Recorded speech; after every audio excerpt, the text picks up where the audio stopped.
Welcome back, everybody, for another deep dive. And this time, we are going to be tackling a book that promises to unlock the mysteries of the universe, no less. No less indeed. We're talking about the Dancing Woolly Masters, an overview of the new physics by Gary Zukov. Ooh, this is a good one. It is a good one. Have you read this one? Yeah, this book really stuck with me, because it approaches physics not just as like a science, but as a way of seeing the world. Yeah. And Zukov manages to explain, these mind-bending things, quantum mechanics, relativity, Yeah. in a way that anyone can grasp, really, Yeah. using these vivid metaphors and thought experiments instead of getting bogged down in complex equations. Which is great for me because I was always intimidated by the math. Yeah, So it's like he's saying, let's put aside the technical stuff for a minute. right. And just experience these mind-blowing ideas. Yeah.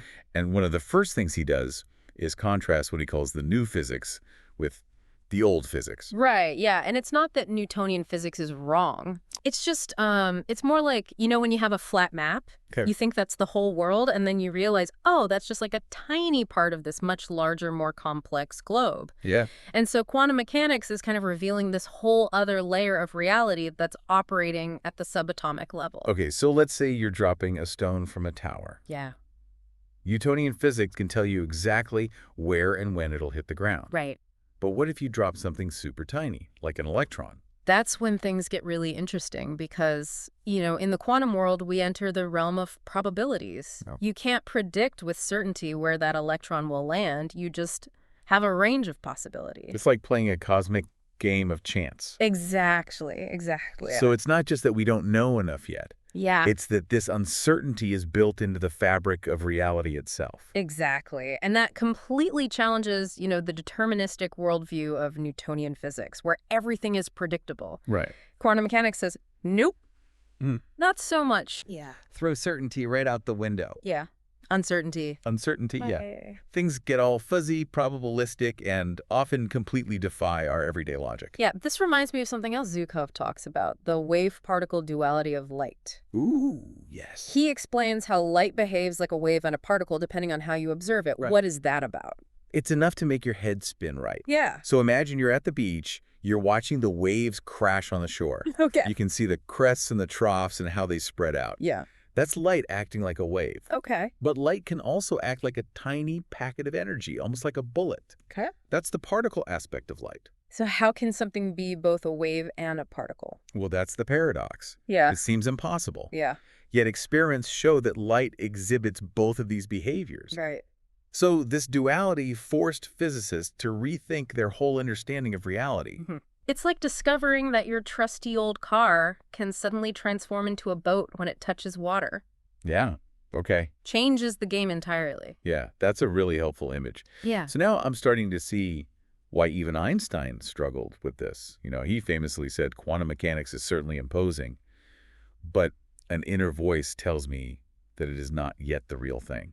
Yeah, Einstein's skepticism is understandable. Yeah. I mean, quantum mechanics raises these really profound questions about the very nature of reality Yeah. and the role of the observer in all of this. Yeah. In classical physics, the observer is separate Yeah. from what is being observed. Right. But in the quantum world, the act of observation actually seems to influence the outcome of an experiment. So Zukov is suggesting that we're not just passive witnesses Right. to the universe, Yeah, but active participants in shaping reality. absolutely. Think of it like this. In the quantum world, things exist in a state of possibilities. Okay. A bit like that coin spinning in the air. It's only when we actually observe it Right. that it chooses to be heads or tails. Right. So our observation helps solidify the reality of what we are observing. Wow. That has huge implications for how we see ourselves and our place in the cosmos. It really does, yeah. It's like we are all tiny pieces of the universe, each contributing to its unfolding story. Exactly. And this concept of interconnectedness becomes even more mind-blowing when we zoom in on the structure of matter. Yeah. Zukov does a fantastic job of, explaining the vast scale difference between our everyday world and the world of atoms and subatomic particles. I was blown away by his analogy of a baseball the size of the Earth. Oh, yeah. If the baseball were that big, its atoms would be the size of grapes. Yeah. And then to see the nucleus of one of those atom-sized grapes, you'd have to make the baseball as tall as a 14-story building. Yeah, it's mind-boggling. It is mind-boggling. And it gets even more complex when we consider the concept of elementary particles. Okay. These were initially thought to be the ultimate building blocks of matter. Okay. You know, like the bricks that make up a city. Right, but even those bricks Right, is come on. made of something. Yeah. Yeah. And so the search for ever smaller and more fundamental particles is what drives the field of particle physics even today. Right. It's like peeling back the layers of an onion, you know, always looking for what lies beneath. It's like the quest for the smallest thing. Yeah. This reminds me of the story that Zukov tells about Max Planck and his kind of accidental discovery of quanta, the idea that energy comes in chunks, Oh, yeah. not this smooth flow. Right. So tell me about that. Well, Planck was studying something called black body radiation. Okay. And he was puzzled because the energy emitted didn't follow the classical laws of physics. Yeah. And so he was forced to make this really radical assumption. Okay. She proposed that energy is not continuous but comes in these discrete packets, or quanta. Okay. It was like suggesting that a clock spring, instead of unwinding smoothly, jumps forward in these tiny, jerky movements, So instead of it being like a slide? like a staircase. Exactly. Yeah. I love how scientific breakthroughs often come from these unexpected places, you know? Absolutely. Yeah. Like Planck had to, as Victor Gillen put it, make a seemingly absurd assumption that an electronic oscillator ejects its radiation in sudden spurts. Yeah. It's amazing how these things come about. And this trenchant concept of the quantum, as Gillen put it, Right. really revolutionized physics and paved the way for a whole new understanding of light. Which brings us to Einstein and his theory of the photoelectric effect, where this idea of light as a particle really comes into play. Exactly. Einstein showed that when light hits a metal surface, it can actually knock electrons out of the atoms. Wow. And here's the key. The intensity of the light only affects the number of electrons knocked out, Okay. not how fast they're moving. Oh, right. It's like each photon, each tiny packet of light Yeah. has a specific energy. Okay. And the color of the light determines how powerful those photons are. So it's almost like light is made up of tiny bullets. And each bullet carries a certain amount of energy. Yeah. But I thought we were talking about light as a wave. We were, and that's the beauty of it. I know. It's both. Max Planck himself described it like this. The photons, the drops of energy, do not grow smaller as the energy of the ray grows less. What happens is that their magnitude remains unchanged, and they follow each other at greater intervals. Wow. Yeah, so it's this really counterintuitive concept, It is. but it's been proven time and time again through experiments. Okay, I'm starting to see how these pieces fit together, but I think we need a quick refresher on some basic wave concepts to really grasp this. Okay. Things like wavelengths, frequencies, and amplitudes. Okay, so imagine you're back at the beach watching those waves. Okay. The distance between two wave crests, that's the wavelength. Okay. The number of waves passing a point per second, that's the frequency. Okay. And the height of the wave, that's its amplitude. Okay. Now, here's the crazy part. The speed of light in a vacuum is constant. It's this mind-boggling 186,000 miles per second. Wow. Regardless of the color or frequency of the light. So blue light, red light, even X-rays. Yeah. They all travel at the same speed In a vacuum. in a vacuum, but their wavelengths and frequencies are different. Precisely. That's why some colors have more energy than others. Okay. It all comes down to those wavelengths and frequencies. Okay, I think I'm starting to wrap my head around this. Good. Now, I know we're going to talk about the famous double slit experiment next. Oh, yes. Is that where all of these ideas about light being both a wave and a particle really come together? You bet. Get ready, because this is where the wave-particle paradox of light really takes center stage. Okay. It's a classic experiment that still blows minds today, so buckle up. Right. We're going to need to buckle up for that one. Yeah. Okay. So we'll be back in just a minute after a short break. Okay, so in the double slit experiment, Thomas Young, back in the early 1800s, shined light through two tiny slits and looked at the pattern it made on a screen behind them.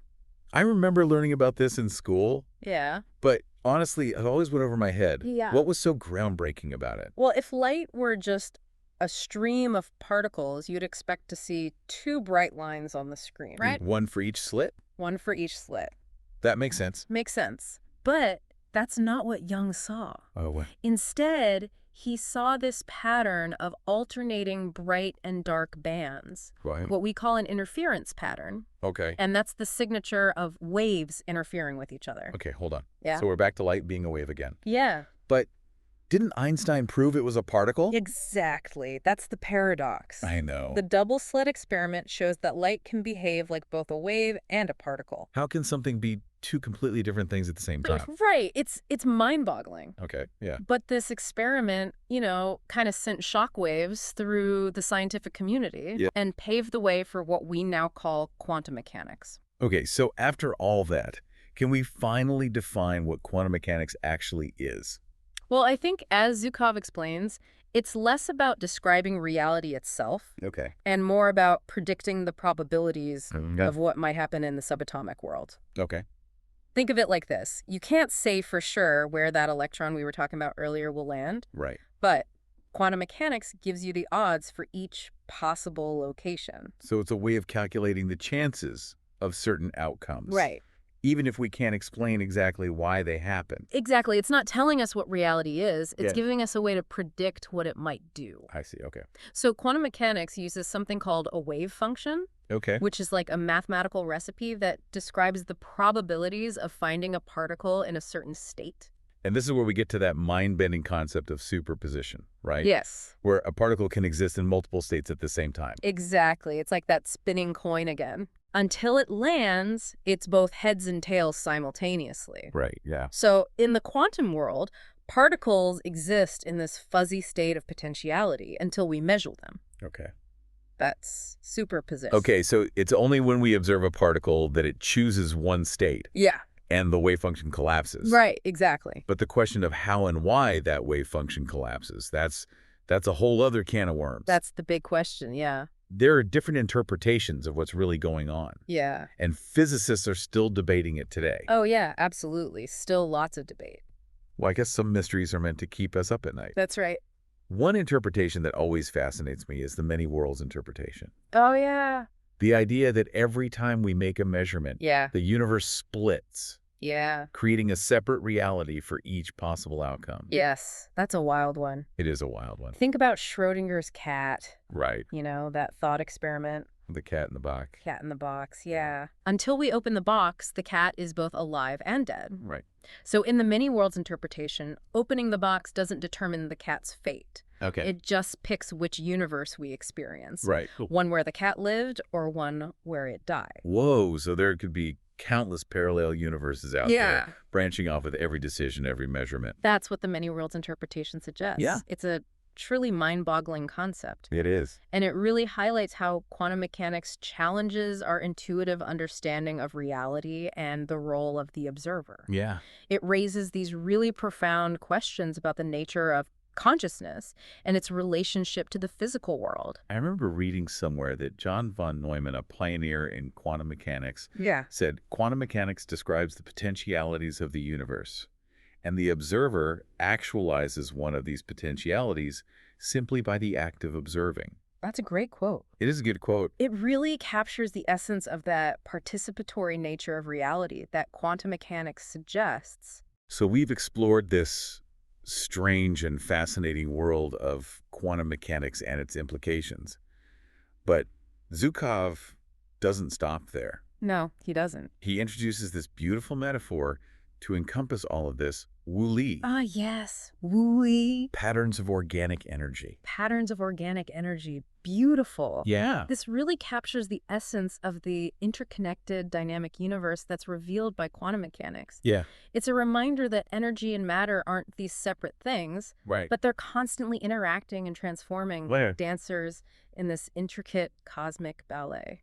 That metaphor really resonates with me. Yeah. It's like the universe is constantly in motion. Yeah, A never-ending dance of energy and matter, always evolving, always changing. exactly. And this dance is happening on both the tiny scale of subatomic particles and the vast scale of the cosmos. Right. Remember how we talked about general relativity? Yeah. How it describes gravity as this curvature of space-time caused by massive objects? Like that bowling ball and the trampoline creating that dip in the fabric. Yeah. Well, those massive objects themselves, the stars and planets and galaxies, Yeah. they're ultimately made up of those tiny particles we were discussing earlier, those dancers in the cosmic ballet. So it's like a multi-layered dance happening on all these different levels, Yes. all interconnected and influencing each other.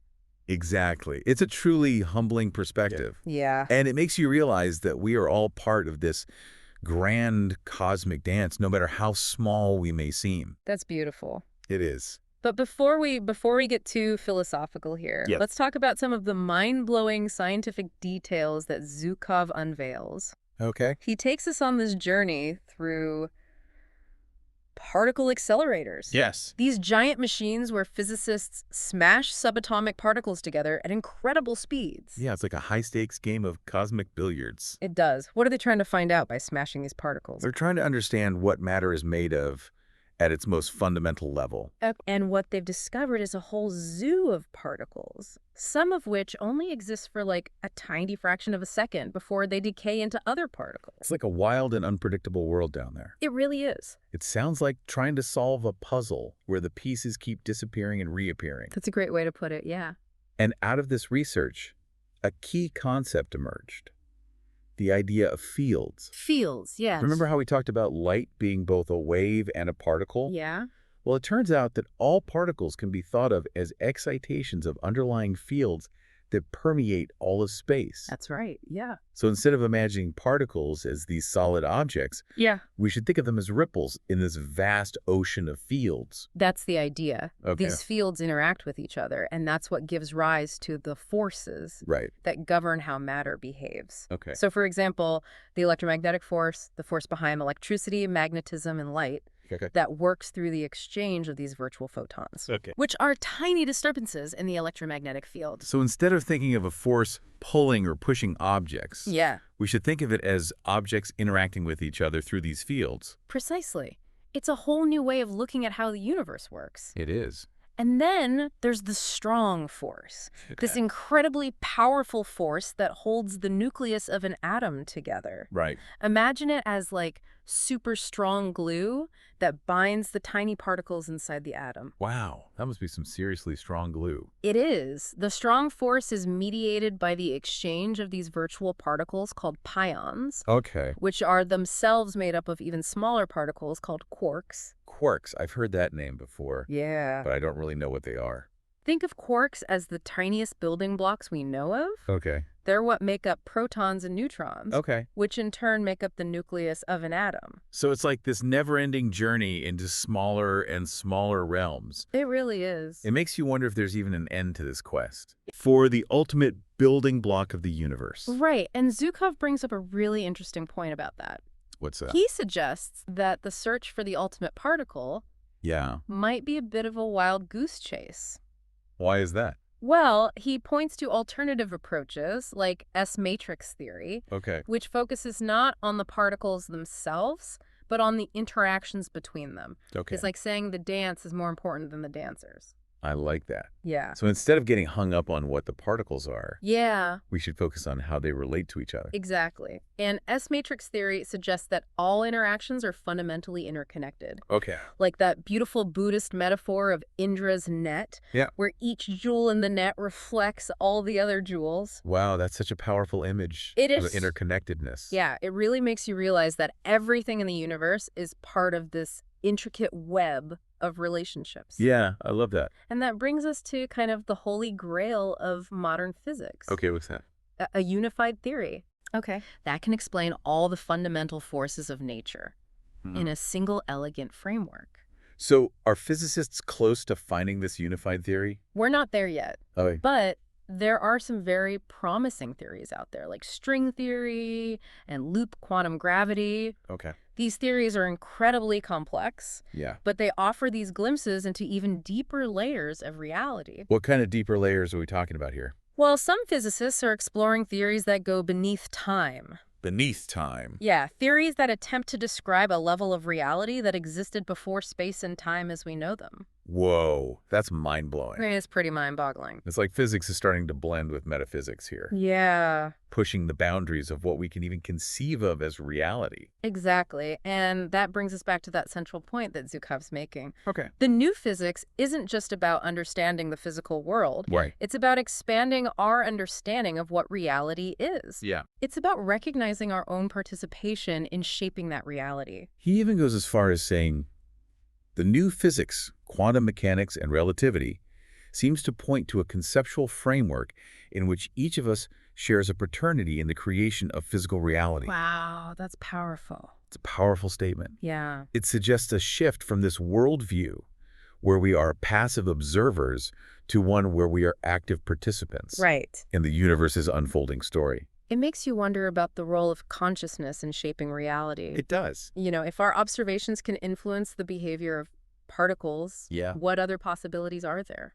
That is a great question, and that's something that I'm sure physicists and philosophers alike are grappling with. They are. And that is one that we will continue to explore in the final part of our deep dive. It's going to be an exciting one. All right, deep divers, we're back for the final part of our journey through the Dancing Uli Masters. And so far, we've gone pretty deep into quantum mechanics and relativity, and we've seen how they've completely shattered our old ideas about how the universe works. And, as we've been discussing, these theories don't just change our understanding of physics, they Right. challenge our very perception of reality itself. Yeah. Zhukov argues that the new physics represents a profound shift in consciousness. Yeah. It's a way of seeing the world as this dynamic, interconnected system Right. where we are active participants. Like the universe isn't something out there. It's something we're constantly interacting with and influencing through our observations and our actions. Exactly. Which has huge implications for how we see ourselves and our place in the grand scheme of things. Huge implications, yeah. So one of the most compelling examples of this interconnectedness, I think, is the Einstein-Podolsky-Rosen effect, or EPR paradox. Ah, yes, the EPR paradox. It was a thought experiment that was meant to prove quantum mechanics wrong, Right. but it ended up revealing something even more mind-boggling. Yeah. So lay it on me, the EPR paradox. Okay, so imagine two particles are created together, Okay. and then they fly off in opposite directions. Right. Now, according to quantum mechanics, those particles stay connected Okay. or entangled no matter how far apart they are. Okay. Now, here's where it gets weird. If you measure a property of one particle, like its spin, Yeah. you instantly know the corresponding property of the other particle, Okay. even if they're billions of light years away. Hold up. Are you saying they're communicating faster than the speed of light? That's what Einstein thought. Right. He called it spooky action at a distance. Yeah. And argued that it violated the principles of relativity. Right. He believed there had to be some hidden variable You that can't- we weren't accounting for. Right. But experiments have confirmed that the EPR effect is real. It's one of the strongest pieces of evidence we have for the non-local nature of reality. So non-local meaning things can be connected and influence each other instantaneously, Yeah. regardless of distance. That's a big deal. It's a huge deal, and Zhukov takes it a step further. Okay. How so? He suggests that this non-locality might not just apply to particles, Okay. but could extend to consciousness itself. So you're saying if particles can be connected across vast distances, Yeah. why not minds? Exactly. It raises this possibility that our thoughts and feelings and intentions could have this ripple effect throughout the universe, influencing things in ways that we don't yet understand. It's like we're all part of this giant cosmic web of consciousness, Yeah. and everything we do, think, and feel is contributing to the tapestry of reality. I love that. The tapestry of reality. That's beautiful. And this isn't just some new age idea, right? And no, not at all. I mean, scientists and philosophers are seriously exploring the nature of consciousness. And many believe that quantum mechanics and relativity may hold clues to how consciousness arises Right. and how it interacts with the physical world. Exactly. It's like science and spirituality are finally starting to meet in the middle, Yeah. finding common ground in this exploration of consciousness. One of the things that makes the Dancing Uli Masters so compelling Yeah. is that it's not just a science book. Right. It's a book about the human experience. Absolutely. Our search for meaning and connection in this universe that is far stranger and more wondrous Yeah. than we ever imagined. Absolutely. Zhukov's not afraid to tackle those big questions. Right? Who are we? Where do we come from?